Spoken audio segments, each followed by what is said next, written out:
Virtualmente todos na Terra, independente de sua religião ou nacionalidade, reconhecem que existe alguma espécie de batalha ocorrendo no mundo entre as forças do bem e do mal. Uma luta colossal entre a luz e as trevas, a verdade e o erro, a opressão e a liberdade, o bom e o mal, e finalmente, a vida e a morte. Qual é a história por trás deste evidente paradoxo? Muitas religiões, assim como a Bíblia, ensinam que além deste véu tridimensional do mundo físico que vemos, existe outro mundo espiritual que não podemos ver. Nesta realidade invisível ao nosso redor, se desencadeia uma batalha titânica entre o herói supremo e justo contra o vilão mais cruel e maligno. A grande pergunta é: quem são esses personagens e como e onde começou esta crise cósmica? Este é o maior mistério de todas as épocas e a história mais fascinante e verdadeira que jamais tem sido contada. Esta crise envolve cada pessoa sobre a Terra. Sim, cada pessoa.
A história humana está repleta de cenas de guerras.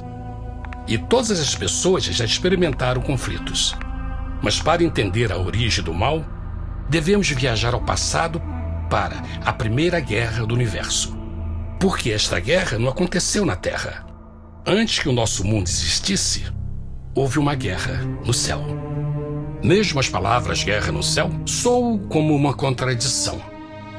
É quase inimaginável para nós que pudesse haver batalhas e conflitos entre as criações de Deus no paraíso. O que pode ter causado este conflito celestial?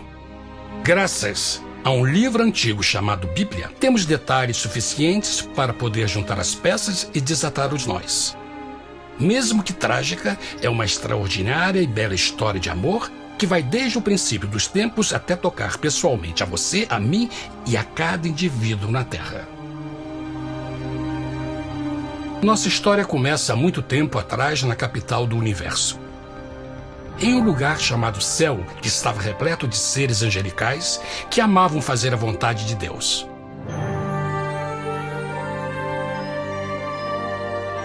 Sob o justo e amoroso governo do Criador, todo o céu desfrutava uma existência de felicidade e perfeita paz.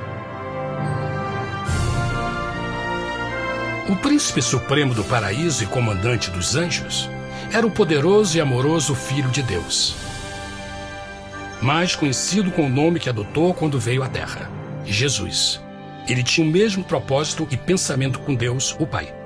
O céu, sob o comando compassivo do Pai, Filho e Espírito Santo, provou ser um maravilhoso lugar de paz e alegria. Para realizar as ordens de Deus, a Trindade estava rodeada de um oceano virtual de inumeráveis espíritos ministradores chamados serafins e querubins, mais conhecidos como anjos. Essas poderosas e inteligentes criaturas descobriram que a felicidade estava em cumprir as ordens do Todo-Poderoso. Mas Deus criou um extraordinário anjo para atuar como líder de toda a multidão celestial. A Bíblia nos diz que seu nome era Lúcifer, que significa portador da luz. Este querubim foi o maior ser criado por Deus e assumia a posição mais próxima do trono de Deus, estando diretamente sob a autoridade de Jesus. A tarefa de Lúcifer era difundir a luz e o conhecimento da vontade de Deus a todos os outros anjos. Lúcifer foi o mais esplêndido ser criado por Deus. Era extremamente bonito e dotado de enormes poderes de liderança e organização. Entre os anjos, ele foi muito admirado, respeitado e amado como amigo. Mesmo assim, Deus previu o mal que Lúcifer estava a ponto de introduzir no reino da luz. Cheio de sabedoria e formosura, de todas as pedras preciosas te cobrias.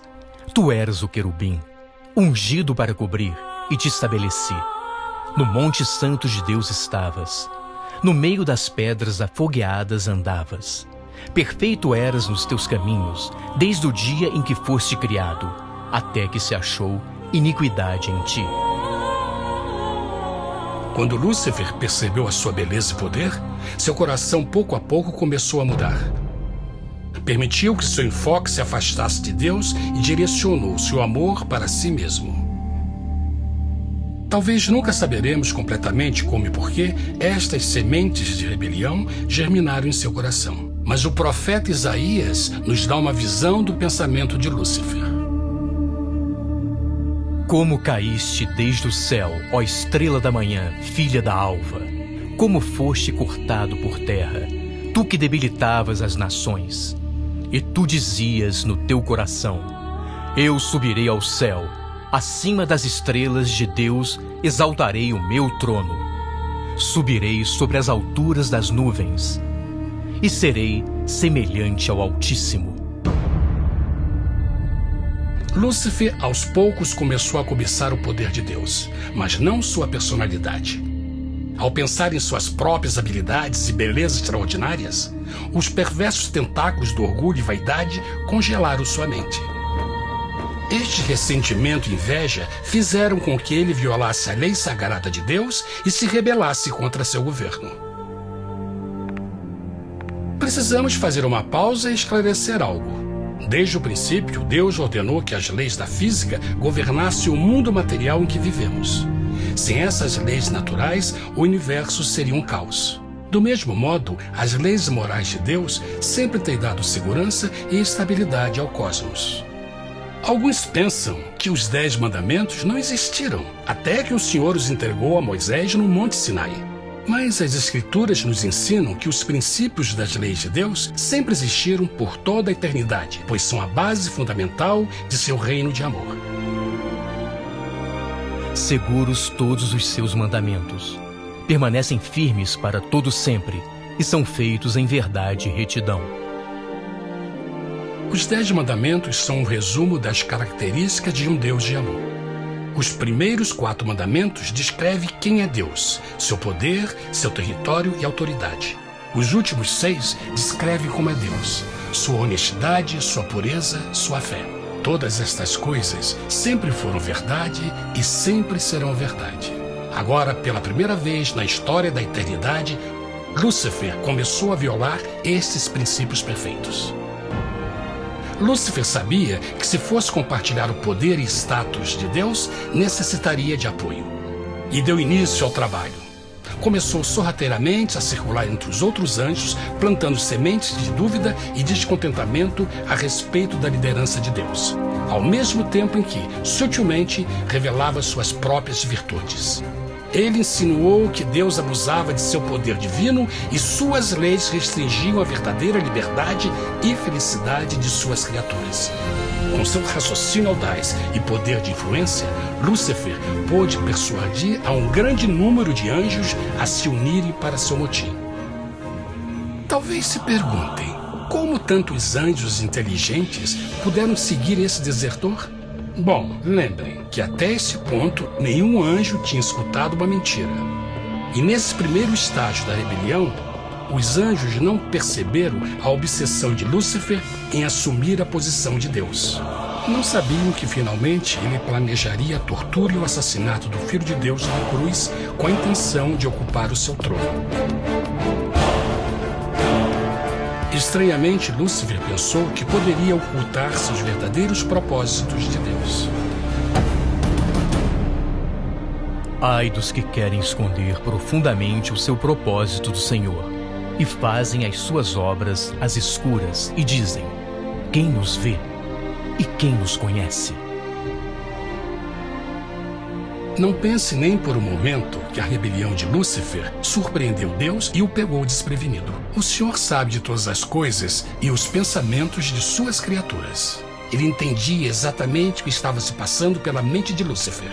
E piedosamente Deus advertiu o desgarrado anjo do perigo. Mas no final, o orgulho e a vaidade não permitiram que Lúcifer se arrependesse. Então, iniciou a rebelião total contra Deus em vez da humilde obediência. Alguns podem perguntar: isso significa que Deus criou um anjo defeituoso? Não, mas ele criou Lúcifer com livre-arbítrio. Verão que o livre-arbítrio é uma coisa maravilhosa, mas também muito perigosa, incluindo o risco de uma rebelião e a possibilidade de que o amor de Deus seja rejeitado. Vejam que o amor real não pode vir de uma criatura pré-programada e não pode ser forçado, deve ser voluntariamente dado. Por exemplo, mesmo que seja bonito este cachorro robô, na verdade, nunca poderá amar-me. Posso fazer que pareça que me ame, mas só estará seguindo instruções pré-programadas. Não tem opção. Por outro lado, este pequenino está realmente feliz em ver-me. Ele decidiu dar-me seu afeto.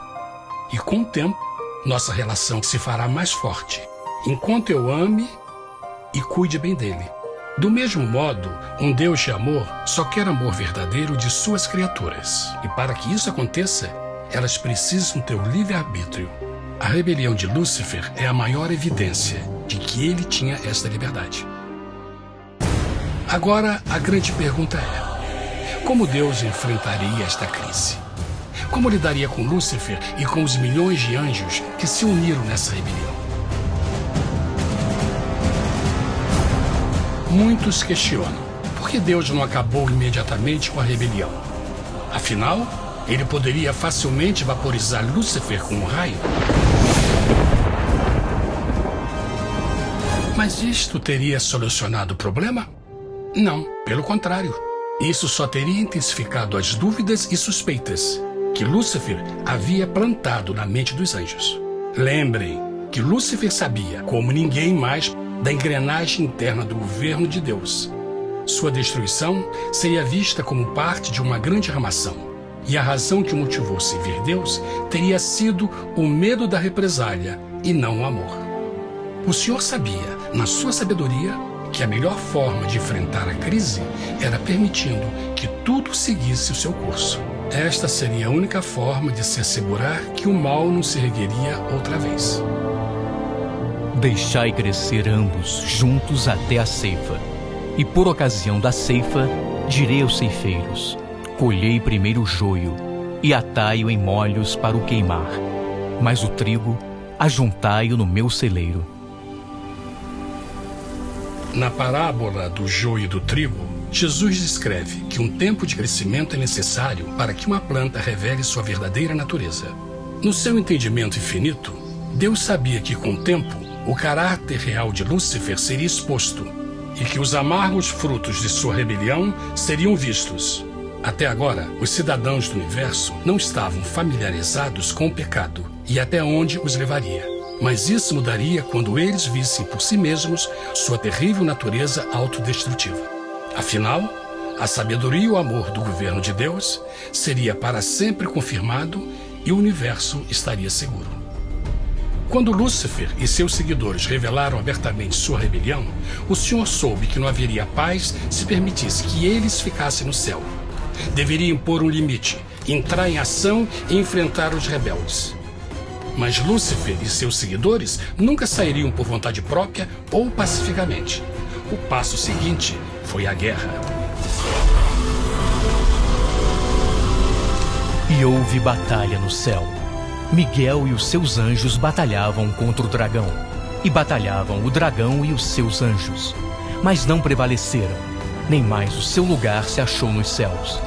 E foi precipitado o grande dragão, a antiga serpente, chamada o Diabo e Satanás, que engana todo mundo.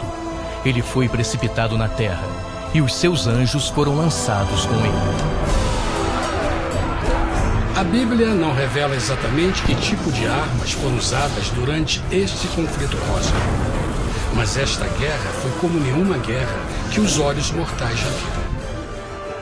Apocalipse 12:4 nos diz que finalmente Lúcifer e 1/3 dos anjos de Deus foram expulsos do paraíso.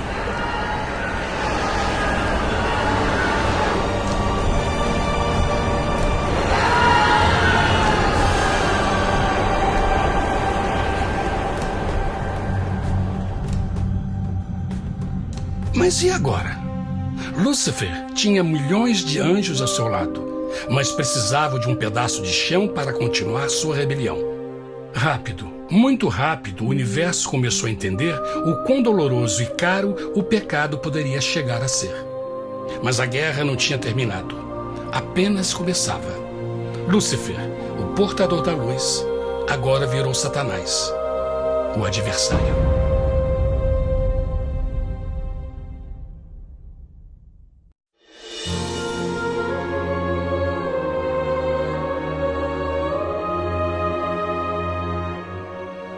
Depois da guerra no céu, Satanás e seus anjos caídos foram expulsos da corte de glória. Por um tempo, o diabo e seus demônios vagaram pelo universo buscando inutilmente mundos que se compadeceram e se uniram à sua rebelião. Enquanto isto, o coração de Deus sentia intensamente o vazio que deixou a perda de Lúcifer e seus anjos. Então o Pai, o Filho e o Espírito Santo retomaram o seu trabalho favorito, o maravilhoso trabalho da criação. Decidiram fazer um mundo novo, pleno, com muita variedade e diversas criaturas de amor. Este novo mundo seria único, porque as criaturas principais seriam feitas à imagem de Deus. Para eles, o Senhor também daria o domínio deste planeta novo, que conhecemos como Terra. No princípio, Deus criou a terra. E viu Deus tudo quanto tinha feito, e eis que era muito bom. Que imagem maravilhosa! Deus forma um novo mundo, nosso planeta, Terra. E em cada maravilhoso dia da criação, algo novo e espetacular começa a fazer parte da cena. Por exemplo, no terceiro dia, Deus falou e uma linda e exuberante vegetação fez parte da existência. Plantas de todas as cores, formas e tamanhos. No quinto dia, o mundo estava repleto de espantosas e exóticas criaturas, que podiam tanto se elevar aos céus como deslizar pelas águas azuis. E outras podiam fazer as duas coisas. No sexto dia, houve a introdução de um grande número de animais terrestres. Desde o gigante elefante até o pequeno esquilo, cada um encontrou um lugar nesse novo planeta para viver em harmonia com o resto da criação. E também no sexto dia, Deus criou o homem.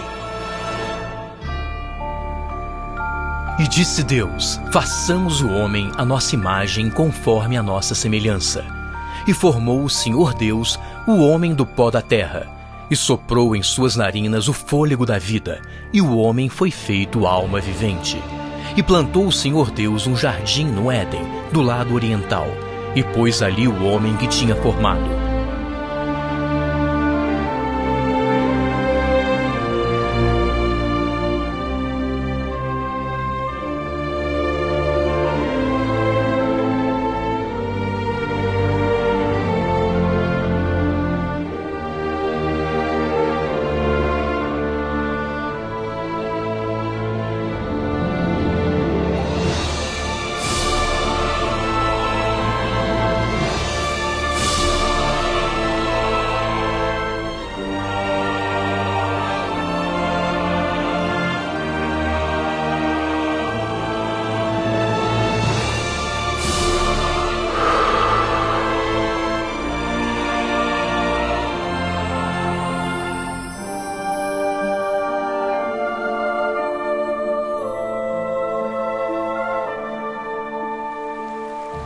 Mas que grande honra ser criado à semelhança de Deus, ser um indivíduo com liberdade de pensamento.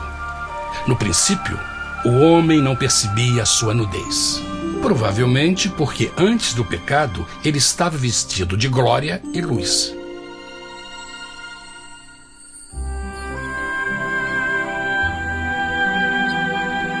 Deus também criou a companheira perfeita para Adão, sua bela esposa Eva.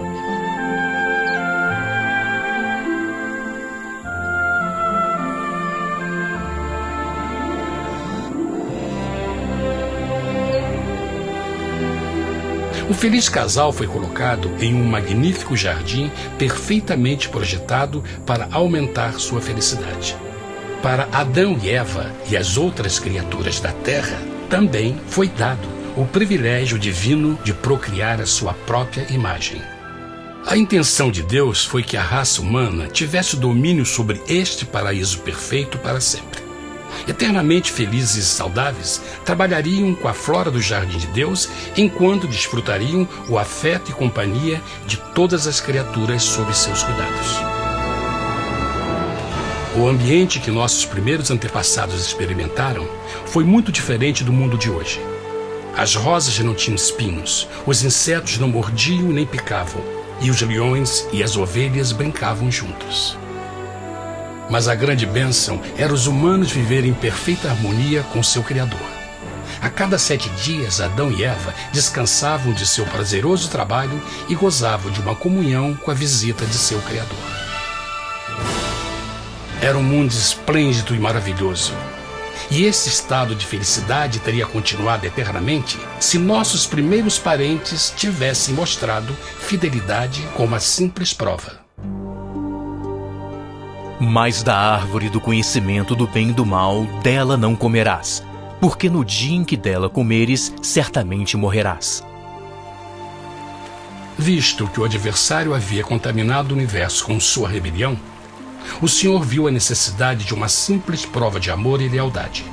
Lembrem que os anjos bons acabaram de ver 1/3 de seus amigos serem expulsos do céu durante a guerra. Como estariam seguros de que esses novos humanos não se uniriam a Lúcifer e causariam problemas? Então o Senhor plantou uma árvore no jardim, uma árvore cujo fruto não deveria ser comido sob pena de morte. Ao passar por esta simples prova de obediência, Adão e Eva mostrariam a lealdade para com Deus e a fé em sua palavra. Ainda mais, era uma prova de amor. Por isso, Jesus disse em João 14: "Se me amais, guardais meus mandamentos." Mas alguém mais soube desta prova de fé e estava determinado a usá-la em seu favor. Satanás estava com inveja dos humanos que desfrutavam da bendita vida que ele perdeu. Sua feliz existência estava em total contraste com a sua, que agora estava cheia de culpa, pecado e miséria.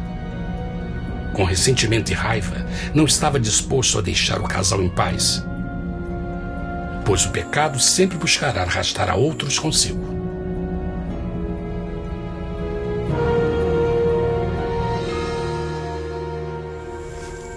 Então um dia, quando Eva estava concentrada em seu agradável trabalho, se viu sozinha e muito perto da árvore proibida. Foi quando Satanás viu sua oportunidade. Através de uma serpente hipnotizante, o anjo caído chamou Eva até a árvore e a envolveu em uma conversação.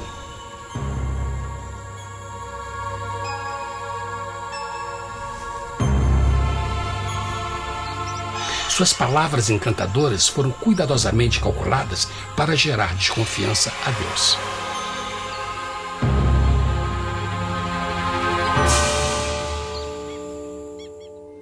A serpente replicou à mulher: "De modo algum morrereis.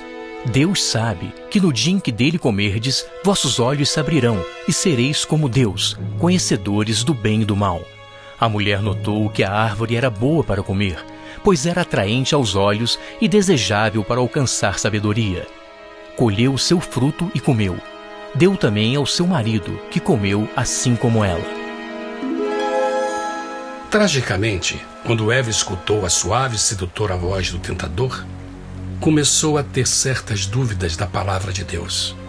A serpente enganou-o com a promessa de grande poder e sabedoria. Isso chamou sua atenção.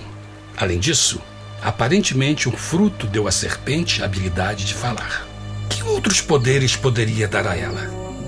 E mesmo tendo acabado de conhecer a serpente, ela confiou em sua palavra acima da de Deus, quem a criou, e lhe deu um paraíso para viver. Então Eva comeu o fruto proibido e convenceu seu esposo a fazer o mesmo. Adão poderia ter escolhido ser fiel a Deus, mas colocou seu amor pela esposa acima do seu amor por Deus. Quando os nossos primeiros parentes mostraram lealdade ao inimigo, o domínio da terra foi tomado por Satanás. Não sabeis que, vos oferecendo a alguém para lhe obedecer, vos tornais escravos daquele a quem obedeceis? Ninguém pode servir a dois senhores. Este mundo agora seria o último campo de batalha entre o bem e o mal, e o coração de cada homem e mulher seria o prêmio. Adão e Eva não se deram conta desse tempo, mas seu momento de desconfiança e desafio abriria as comportas do sofrimento de milhões de pessoas durante milhares de anos.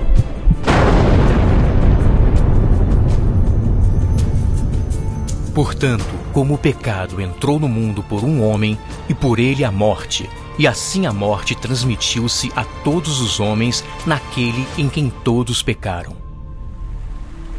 Nossos primeiros parentes logo enfrentaram o terrível resultado de seu pecado.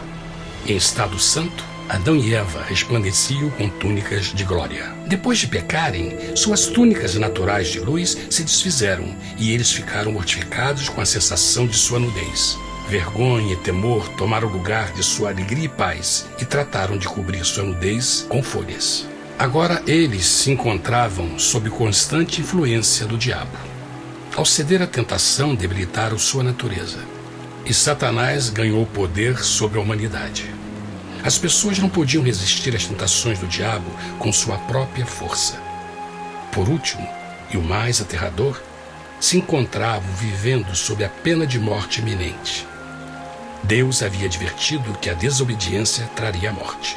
Já tinha experimentado a morte espiritual.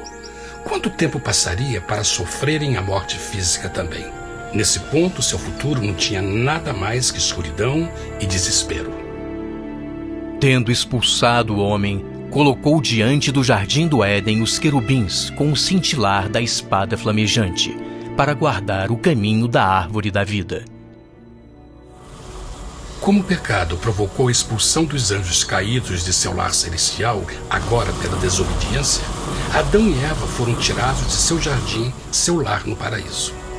Tudo à sua volta estava mudando rapidamente, e a humanidade se encontrou suscetível às dores, doenças e finalmente à morte. Até os animais e plantas estavam infectados pela terrível maldição. Os espinhos e cardos agora apareciam em árvores e flores, e os animais que antes eram gentis começaram a se matar e a devorar uns aos outros. O pior resultado foi que o pecado separou a humanidade de Deus.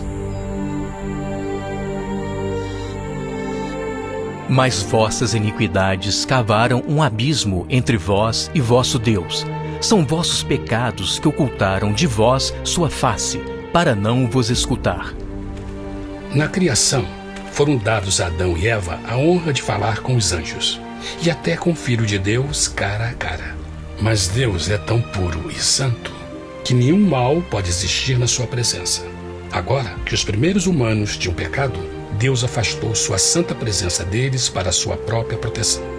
O pecado tinha queimado uma parte da alma do homem que já não podia ver a dimensão espiritual. Deste momento em diante, a comunicação com o céu seria limitada. Mesmo com todas estas maldições caindo sobre Adão e Eva, o coração do Senhor se encheu de compaixão. A lei que haviam violado não poderia ser alterada para salvá-los, pois é tão sagrada e imutável como Deus mesmo. O Senhor sabia que havia só uma maneira na qual o homem podia se redimir. Então um plano foi revelado, nascido do fundo do coração de Deus.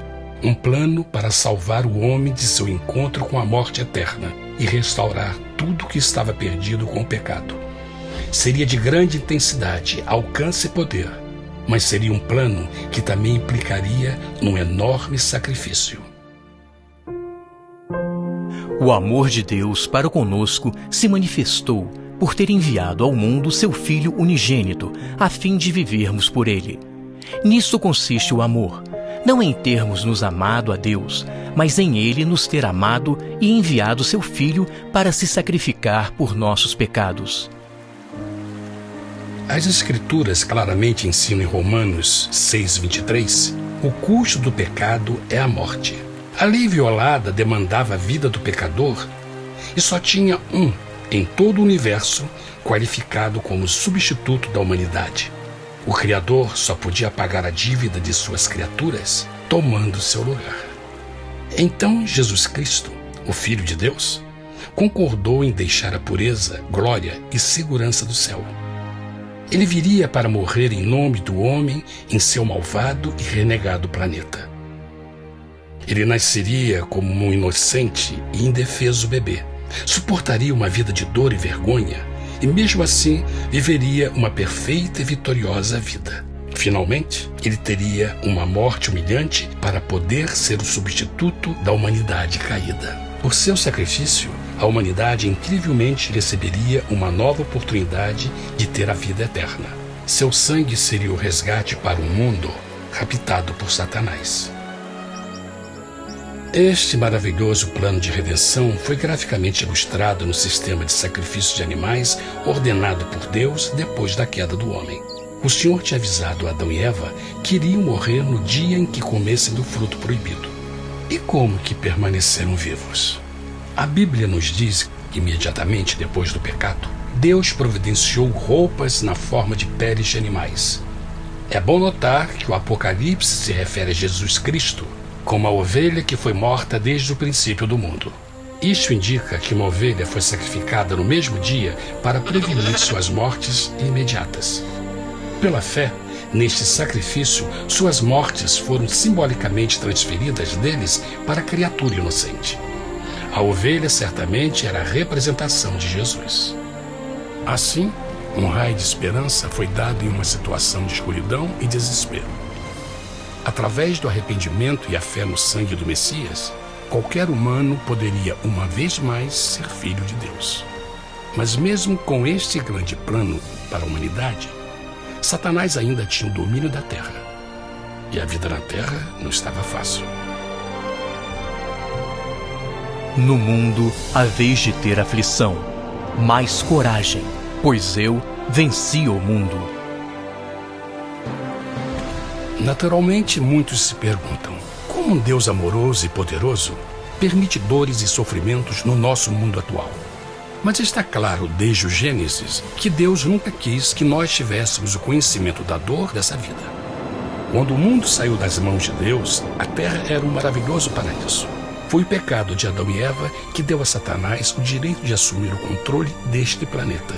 Devido à sua trágica eleição, o diabo e seus súditos ganharam o poder de tentar e atormentar os humanos, introduzindo a doença, a dor e o sofrimento.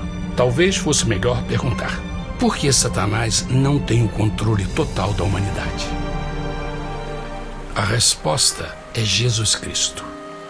Talvez já perceberam que a morte de Jesus na cruz deu a cada um de nós a oportunidade de sermos salvos, mas na verdade fez muito mais do que isso.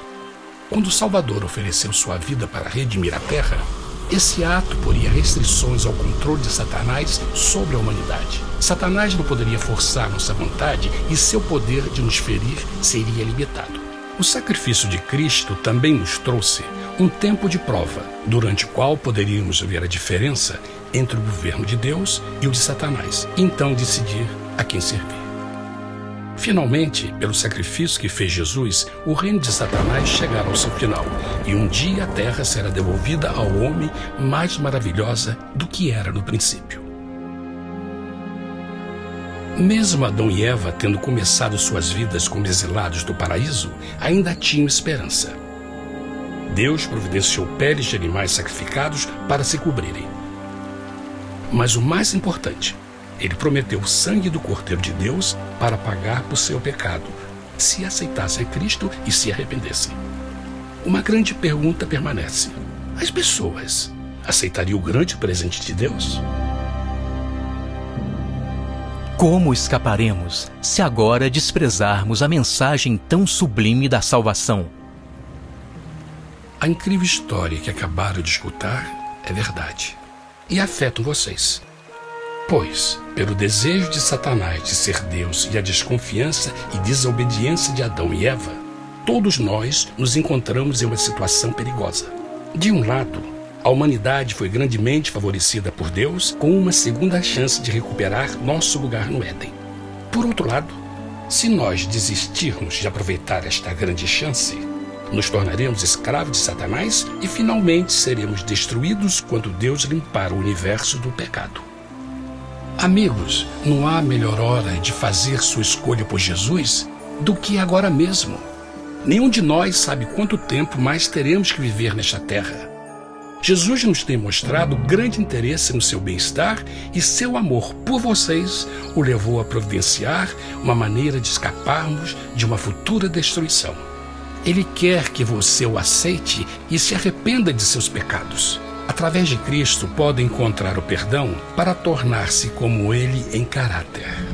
A triste notícia é que Satanás atua de todas as formas possíveis para evitar que aceite o presente da salvação de Deus. Devido à nossa rotina da vida, o amor ao dinheiro ou alguma outra distração fascinante, ele trabalha para manter a todos ocupados e afastados do que, na realidade, mais importa, sua salvação eterna. Para que entendam a realidade da situação e que se você não escolhe a Jesus por omissão, está escolhendo a Satanás. Mesmo que a terrível escolha de Adão e Eva nos traga morte e miséria, vocês agora podem tomar uma melhor decisão. Deus está oferecendo uma paz que satisfaz o anseio mais profundo de sua alma e uma alegria que não encontrará nas atribulações deste mundo. O desejo que tem o coração de Deus é que seja salvo e esteja com Ele no paraíso. Mas o único que pode mantê-lo fora do céu é você. Imagine a tragédia que seria se você recusasse este precioso presente. Você pode decidir hoje e aceitar a salvação que Deus prometeu. Na verdade, nesse momento, pode aceitar a vida eterna através de Jesus Cristo. Posso convidá-lo para que acompanhe agora mesmo em uma simples oração, aceitando sua maravilhosa oferta? Por favor, repita depois de mim. Querido Pai Celestial, venho a Ti agora e humildemente pedir Teu perdão. Senhor, confesso que sou um pecador e violei Tua santa lei. Entendo que a pena por esse pecado é a morte. Acredito que Jesus Cristo sofreu e morreu na cruz para receber o castigo por todos os nossos pecados. Acredito que Jesus ressuscitou e eu o aceito como meu Salvador pessoal. A partir deste momento em diante, Te dou o meu coração e eu o aceito como o Senhor da minha vida. Por favor, perdoa todos os meus pecados e envia Teu Espírito para ajudar-me a fazer a Tua vontade. Te agradeço por Teu grande amor e aceito Teu presente da vida eterna. E eu oro tudo isso em nome de Jesus. Amém.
Hi friends, Pastor Doug Batchelor. We're here at the Amazing Facts booth at the National ASI Convention, and we're looking forward to seeing all of you for the special convocation April 17th. We hope that you'll come with a smile, and be praying for the event. Hola mis queridos hermanos de Brasil. Tengo planes de estar en Sao Paulo del 17 al 21 de abril del año 2025. El título del campamento es El Camino Angosto. Ojalá que puedas asistir. Vamos a estudiar la Biblia profundamente y sé que Dios te va a bendecir. Te esperamos allá. Hello friends, this is Pastor John Ross. I'm here at ASI, and I want to remind you about the upcoming series of meetings called The Narrow Way, April the 17th through the 21st. We hope you're going to be there. So if you're planning on coming, you want to register. We've got some great speakers. Pastor Doug Batchelor, myself, and many others are going to be there to inspire you with great messages, wonderful music. So plan now to be there. God bless. I am extremely excited to join you guys in Sao Paulo next year. The reason is because the theme, Camino Estreito, is a great theme because it focuses us on the fact that the way to heaven is not multiple, it's not divided, it's very simple, it's straight, and it's narrow. And the excitement of what Christ can do when the Holy Spirit is poured out there, you will not want to miss this. This will be the most powerful event to ever come to the country of Brazil by the grace of God. So if you're on the line, you're on the fringe, make the decision. God bless you. I'll see you soon. Hi, I'm Barbara O'Neill, and I'm going to be in Brazil between the 17th and the 21st of April 2025 at a camp meeting there called The Narrow Way, and I look forward to seeing you there. Hello, my Brazilian brothers and sisters. It's Christian Berdal from Shepherd's Call Ministry, and I'm so excited to invite you to Brazil. I'm coming back. There's going to be several of us together, amazing speakers. It's going to be an incredible weekend together. So make sure that you sign up here. Estamos juntos!